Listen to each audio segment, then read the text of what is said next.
सरस्वती मनीष पांडे जिंदाबाद, सरस्वती मनीष पांडे जिंदाबाद, सरस्वती मनीष पांडे जिंदाबाद, सरस्वती मनीष पांडे जिंदाबाद, सरस्वती मनीष पांडे जिंदाबाद, सरस्वती मनीष पांडे जिंदाबाद।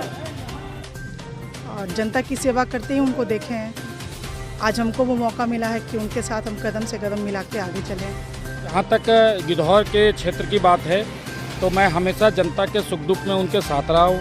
नमस्कार, मैं हूं प्रशांत किशोर और आप देख रहे हैं ANE लाइव। लोकतंत्र का महापर्व पंचायत चुनाव 2021 के लिए तीसरे चरण में जमुई जिले के जमुई सदर और गिद्धौर प्रखंड में चुनाव होना है, जिसके लिए नामांकन की प्रक्रिया भी जोश और उत्साह के साथ सभी प्रत्याशी कर रहे हैं। मैं इस वक्त मौजूद हूं जमुई SDO कार्यालय में, जहां युवा भाजपा नेता अपनी पत्नी के साथ नामांकन के लिए आए हुए हैं। सबसे पहले ये आप जो जनता जनार्दन इनके पीछे देख रहे हैं, यही जनता जनार्दन है जो इनके भाग्य का फैसला आने वाले चुनाव में करेंगे।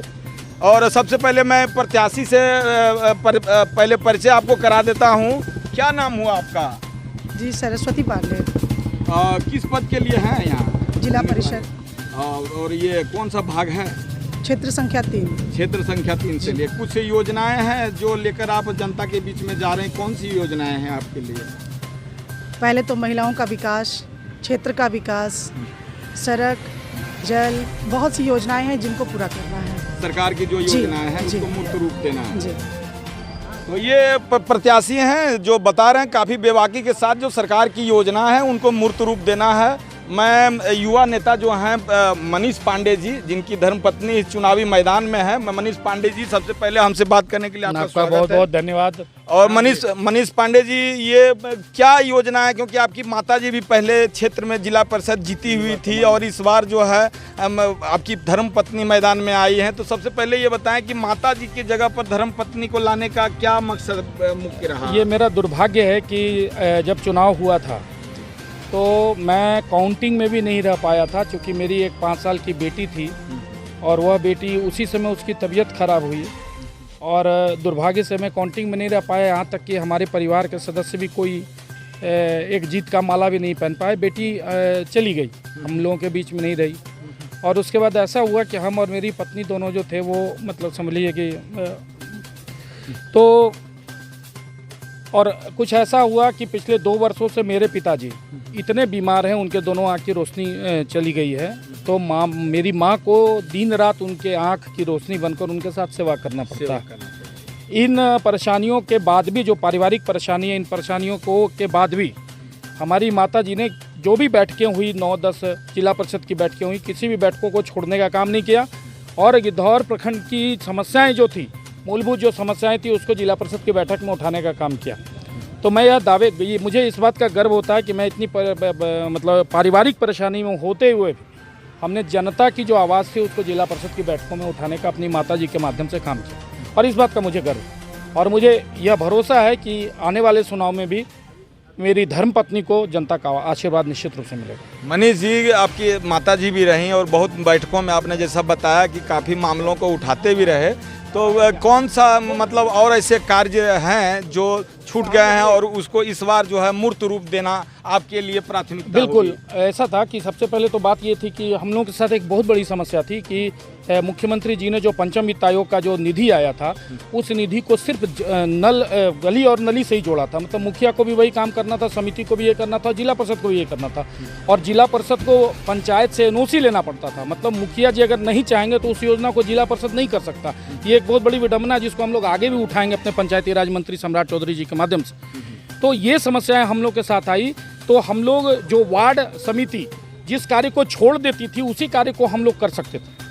तो ये गली नली से बाहर हम लोग अपनी योजनाओं को, जैसे कहीं सामुदायिक भवन है या स्कूल की 4 दीवारी है या इस प्रकार के जो भी विवाह भवन है या पुस्तकालय, वो हम लोग नहीं कर पाए अपने फंड से। अंतिम समय में 15वां वित्त का जो पैसा आया, जिससे हम लोगों ने अपने यहाँ ऑक्सीजन सिलेंडर वगैरह भी दिया। हमारे गिद्धौर में भी 40 के आसपास ऑक्सीजन सिलेंडर हमारी माता जी के फंड से जो 15वां वित्त के माध्यम से गया।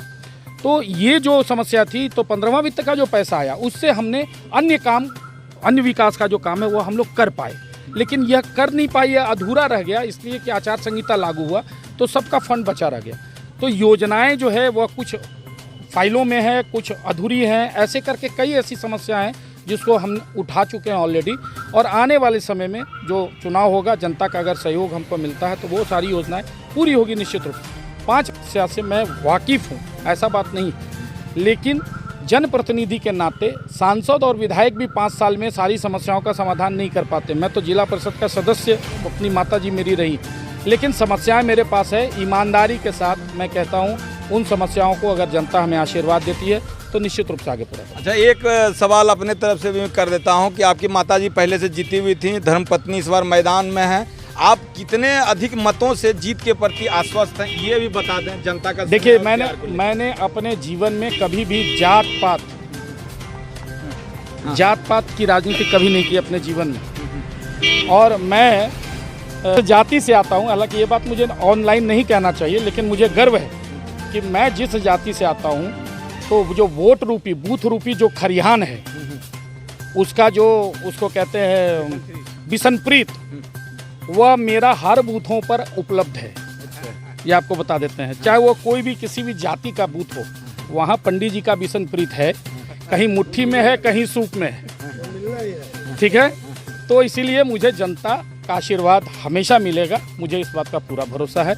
और 5 वर्षों में मैंने अगर किसी को कुछ दिया नहीं तो किसी का कुछ लिया नहीं, किसी का दिल नहीं दुखाया, समाज में झगड़ा नहीं करवाया, एक की पैरवी करा के दूसरे को जेल में नहीं फंसवाया, यह आरोप मेरे ऊपर नहीं है। अगर मैंने किसी का भला नहीं किया तो किसी का बुरा भी नहीं किया। ये थे मनीष पांडे जो कह रहे हैं कि मैं इस कौम से आता हूं कि मेरे लिए बिसनप्रीत रखा हुआ, और देखना है कि जनता कितना बिसनप्रीत के रूप में वोट रूपी आशीर्वाद इनकी धर्मपत्नी को जिला परिषद के लिए देते हैं। ये तो आने वाला समय बताएगा। आप बने रहें ANE लाइव।